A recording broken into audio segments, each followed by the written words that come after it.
Okay, good afternoon, everyone. This is the disembodied voice of Marty Lawler. I'm doing another in a series of interviews with people for our executive leadership class. Today we've got Roger O'Brien, who's going to be talking to us. And the focus of this week's topic around entrepreneurship, intrapreneurship, issues of company growth, decisions that senior management make at certain points, at different points in the company life cycle. And Roger brings some very interesting perspective and experience to us.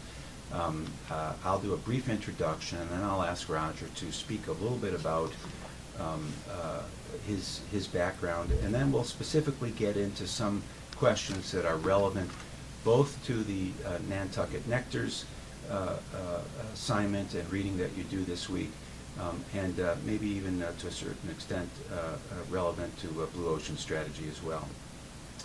So Roger's a recent acquaintance of mine, and I thought he'd be a very good person for this. He's got over 3 decades of experience in corporate executive management and entrepreneurial ventures. He's occupied C-level positions at very large companies, Fortune 500 companies.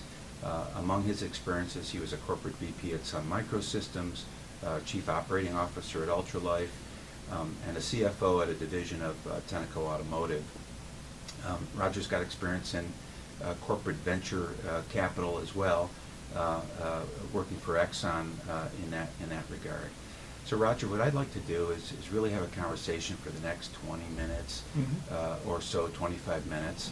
And we've talked a little bit, sort of framing the discussion, but if you could start by just telling us a little bit about your experience, Sure. Maybe even about O'Brien Associates right now, Sure. Which is very relevant, I think, to what we're going to be talking about, and then we can delve into a couple of more detailed questions. Sure, Great. that's fine, Marty. Hello, students. I'm happy to spend this time with you. So for the past 14 years, I've run my own general management consulting practice called O'Brien Associates. I operate in upstate New York as well as in Albuquerque and Santa Fe, New Mexico. My clientele ranges from startup companies up through very large service and manufacturing organizations. I basically do one of 4 things for these companies in our consulting work.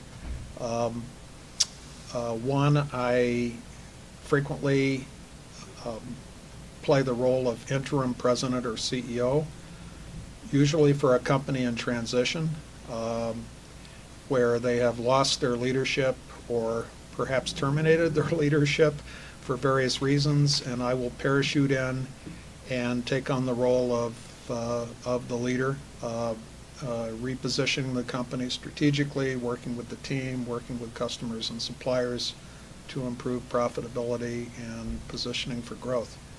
Usually those assignments for me are lasting from 3 to 6 months, although I've done a dozen of them in the past 14 years I've had my practice, and they've ranged from a year and a half down to 1 or 2 months. I typically hire my full-time replacement to come in behind me when that assignment is concluded. The other work that I do in my consulting practice is more of the advisory nature.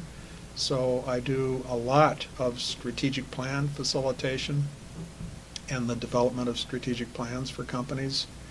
I do business process improvement, so I work with management teams to, I kind of use the phrase, to crispen their execution model, which means they're either more responsive to customers, they have lower costs, they're quicker in their cycles, whether it's a manufacturing or a service business. And I work to help improve the underlying business processes that drive that execution model.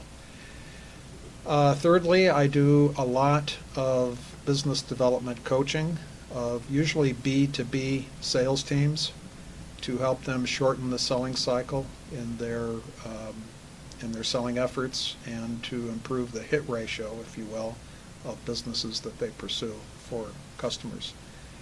And in the early stage company arena, I'm an angel investor as well, so I invest in early stage companies, but I also take them on as clients from time to time. Usually a venture capitalist will bring me in to help the management team of their startup get a better sense for their market, their target market, what their value proposition should look like. And sometimes I will write a business plan for these early stage companies so that they can have a better shot at raising money. So again, I work in upstate New York and in New Mexico, and have both manufacturing and service clients in that area. My background, really quick, because I'd rather save room for your questions. I'm an engineer. I actually have a degree in nuclear engineering and worked to design nuclear reactors back in the early 70s for one of the major providers of reactors for power plants. Then I took a leave of absence, went to the Wharton School for my MBA, and then was hired by Xerox Corporation to come to Rochester, New York, back in the mid-70s. For the next, 15 years, I worked with mostly Fortune 500 companies. You've mentioned a few of them in my introduction. In 1991, I decided to leave big corporate America and invested in a small laser imaging equipment company called Holotech. There's no reason you would have known of them. But we made electro-optic subsystems that would be the engine behind a very high-resolution computer printer, for example. And we had a lot of intellectual property around our inventions. So I was an investor in the CEO of that company for about 5 years, and then sold that company to one of our customers. And we had 100 shareholders in this case, so it worked out very well. Obviously a privately held company, it was small. And then, as you alluded to, I went to Ultralife Batteries and did the turnaround work in that company, and helped position them to grow from about 16 million to maybe 30 million in sales over a couple-year period, and now they're a $200 million company and are publicly held. And for the last 14 years, I've been running my consulting practice, so that sort of brings us back to the present. Yeah, good, thanks. Good full circle review of that. So, as the students know, they are reading several things this week that relate to these topics. One of which is a case on a company called Nantucket Nectars, and I've talked to you briefly, Roger, about this company started by two young Brown graduates, I believe, who enjoy some rather rapid success, kind of a meteoric rise with this beverage company. And the case is largely about the decisions that the two founders of the company have to make with regard to the future of the company. So the company's reached a certain size, and they're now struggling with, do we sell the company? Do we go public with the company? And our class is going to be grappling with some of those questions as they go through the case. I know in your background you mentioned that you have had a lot of experience around mergers and acquisitions. You've probably been involved with companies that have been sold and bought. And I'm wondering if you could just talk a little bit about the problem, that companies face and when they reach those decision points in the company. Yeah, that's a big subject. What is the motivation to go public or to sell to another buyer? What will life be like after you've done so for the founders? Very tricky. Maybe the most helpful way for students to get my thoughts on this is to start at 20,000 feet.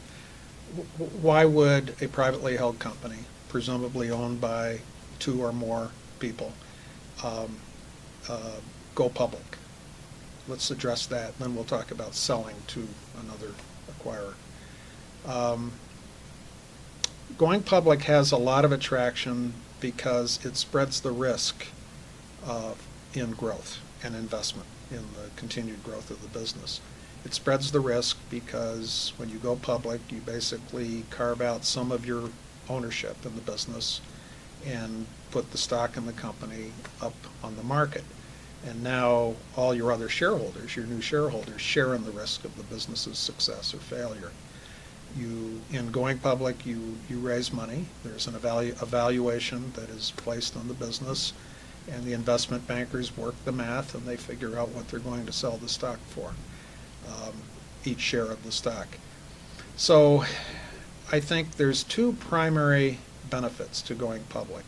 One is it's a source of cash for growth, and it spreads the risk of in the pursuit of growth and investment in the company. Let's say that Nantucket Nectar's decides to go public. I haven't read the case, Yes. so we'll pretend we don't know the conclusion to this story, but it would apply to any privately held business. Let's say they decide to sell 50% of their holdings to shareholders, basically, which is what happens when you go public, regardless of the percent. Then basically they would only reap 50% of the gains over the next 5 or 10 years of growth, but they would share the risk with the investors because now they have the investors' money, and it didn't cost them anything other than some ownership in the business. That's a good motivation to go public. Another motivation that I frequently see is when one or more of the owners in this private business, Nantucket Nectar's, desires to cash out and perhaps lessen their personal involvement in the business or not, but they'd like to cash out or cash in partially on all the fruits of their labors to get the business to where it is. Sometimes it's problematic when the partners don't all agree. In other words, one is willing to keep his pile of money in the card game and not cash out at all, and another one may have things going on, perhaps wants to buy a boat in the Caribbean, fund a daughter's wedding, or just prepare for retirement. It can often be difficult when partners don't agree, but eventually they do. And some compromise is reached and they make a decision about going public or not. The burdens of being a public company may be well understood by your students through your lecture or through their own experiences and readings, but it isn't free money. You have obligations now to reveal everything and anything that's going on in your business, every expense that's made or incurred, every investment that's made on a quarterly basis through the 10Q. And you're under scrutiny by the Securities and Exchange Commission, you're under scrutiny by investors, you are required to have a meeting annually at least, and they can ask you anything. And God help you if you don't tell them the truth. So your life is a goldfish bowl as far as the business goes, once you go public. There's also there's significant administrative expense in being a public company. It's the filings of the 10Q and the 10K during the year. It's the need to retain an attorney to go over any and all documents that you may release to your investing public. And sometimes, if there's a lot of interest in your company, you have to employ part-time or full-time a shareholder communications person to just make sure that no shareholder can ever say they weren't informed about what you were doing. I've been on the board of a local public company here called Document Security Systems, and they are a relatively small company, but they have incurred significant expense over the years in conducting themselves properly as a publicly held company, so I have firsthand knowledge of that. The other way to raise money, if that's the objective, or perhaps for one or more of the owners to cash out, is not go public, but to allow yourself to be acquired by a larger organization. As you mentioned to me earlier, a likely acquirer, private acquirer, or non-public transaction would be another beverage company who sees Nantucket Nectar's product as an extension, a natural, logical extension of their existing product, and maybe fits into their existing product strategy going forward. And it's going to be a lot easier for Coke or Pepsi, for example, to acquire Nantucket Nectars, their formula, their branding, their distribution methods, and just bring that in rather than trying to invent something like that, obviously not infringing on any patents that may be there for the formula on their own. It's a great way for a larger company to instantly gain a new customer base, new product, new branding, new awareness in an acquisition, if the price is right. So again, I haven't read the case. You're going to open the mystery box eventually when we all read the rest of the case, but that could very well fulfill Nantucket Nectar's objectives also. Great. Those would be my thoughts on that subject. Yeah, terrific. One of the things that might be relevant for both the case discussion and certainly for this discussion is here's a company that is being valued, depending on what year you're looking at it, between, I think the case tells us $45 million, maybe up to $80 million. Mm-hmm. But it's a company that has sort of reached a plateau and is looking to maybe move to the next level. Mm-hmm. You mentioned earlier that there are implications for founders when they want to, what do they do after they leave the company? But even for those people that decide they want to move to the next level, how might they do that? Mm-hmm. And I think you've got some experience working with companies, helping them get beyond that growth plateau to figure out what do they do. And my guess is the companies look very different at that point. Yeah, they do. I think the way I'd like to answer this, at least initially, and then you can nudge me in a different direction if you'd like, is I spend a lot of time helping companies get to the next level, which is a phrase you just cited. And it's a good phrase. What does that mean? It means not going from $10 million to $11 million in revenue, but going from $10 million to $50 million or $100 million. An order of magnitude jump, which creates a larger economics of scale for the business, obviously the potential to generate far more revenue and presumably profit. It often involves scaling the business in that way through new services, new products. Rarely is it done with a single product or a single service. Now you would have a portfolio serving different needs of your target customers.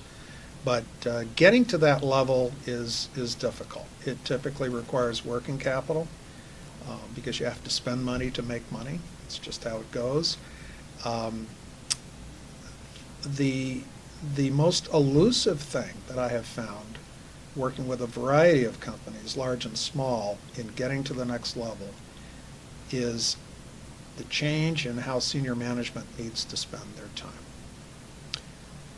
So let's start with Steve Jobs, who I've met back in Silicon Valley years ago. When he and Woz started Apple in Dad's garage, it was the two of them, right? One of them designed the breadboards and the circuits and did the procurement from Intel and everywhere else. Steve was the user interface guy, and they both did a job of trying to sell the Apple I through networking in Silicon Valley, business networking. So they had a separation of duties, but it was just the two of them, basically. And they bring in contractors from time to time to help with software or something, but it was them. Then they came out with the Apple II and the Apple III and then the Mac, and now the business is growing and they need people to fill out the role of supply chain management, use a modern term that we use now, and marketing and sales and product development and finance. So it's a bigger organization. Apple, of course, grew very quickly. So it's almost like watching the history of a company like that is like the what do they call it, time-elapse photography on a growing plant, but really sped up. So you can really see things happening right or wrong quickly when a company is growing very quickly. Apple was a great example here. So was Sun Microsystems, my former employer. What happens is senior management tends to do what they've always done because it worked when they were a smaller company, and it's their comfort zone. They naturally gyrate to skills that come natural to them and do what they feel is important for the company at that point in the company's life. But as the company grows, as in the Apple example, they need to start spending their time on other things. Now they're managing the tasks of other people. They're not picking up the screwdriver and buttoning down the keyboard.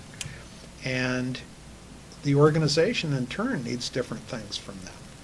They don't want Steve to be picking up the screwdriver and tightening down the keyboard. They want Steve to be going out and thinking about the next customers that can be won and making sure that adequate working capital will be there for the business and looking at strategic partners so that costs can be reduced in the company's operations and parts procurement.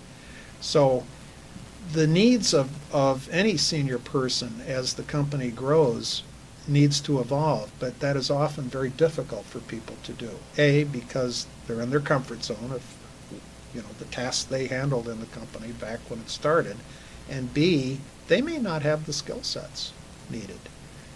A good engineer who builds a very terrific company isn't necessarily a good strategist or a good salesperson. That's why they have to bring in other people. But now what will they spend their time on? So it's very important as a company grows that the senior management constantly evaluate how they're spending their time and are they adding the highest value for what the company needs given their role. I often see that very troubling to a lot of managements. So a company that is small and is being deluged by orders typically is focused on getting the orders out, right? Building the parts, building the computer, and getting it out as quick as they can. They live day to day. Management needs to increasingly spend more and more time thinking about what's needed in a month, what's needed next quarter, what's needed next year, because there are lead times to getting things done, right? And if they just wake up in the morning and see what business situation presents itself, they will typically not optimize the business. But I find so many managements not spending adequate time looking farther down the road, especially if they're in a fast-growing business because they're so consumed with the here and now. So that's an area of deficiency that I try to help with in my work. And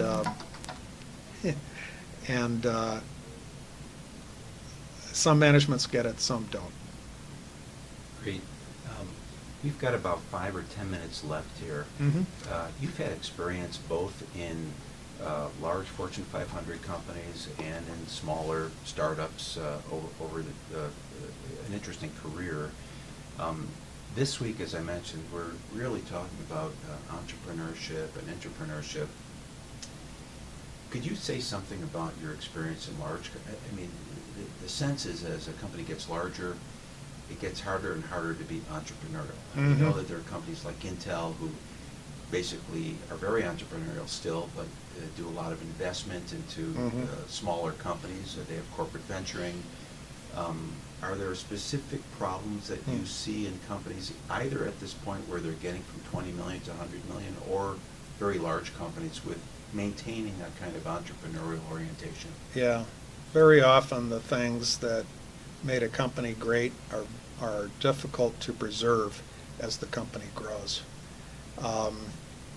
Sun Microsystems was a good example. When I joined Sun back in '87, they had been a publicly held company maybe 3 or 4 years, and we're doing about $500 million in sales of computer workstations. Within 2 years, we grew to $2 billion without an acquisition, organically. It was pretty amazing. What I typically see is that as a company gets larger, it's more difficult to control costs, manage revenue capture, and manage and oversee the tasks that all these people are doing. One person can't do that. So you typically set up management systems, performance measurement systems. You now need policies on what to do here versus there. You know, do you buy equipment? Do you lease equipment? All the decisions in running a business now some ground rules need to be put on paper. And what typically happens as a company gets larger is people tend to rely on the policies, the written policies, as opposed to thinking out of the box.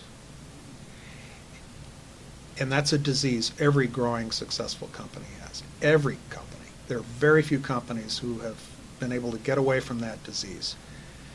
The successful ones who have recognize that that is a potential disease and that they have to maintain the spirit of innovation that made the company great in the first place.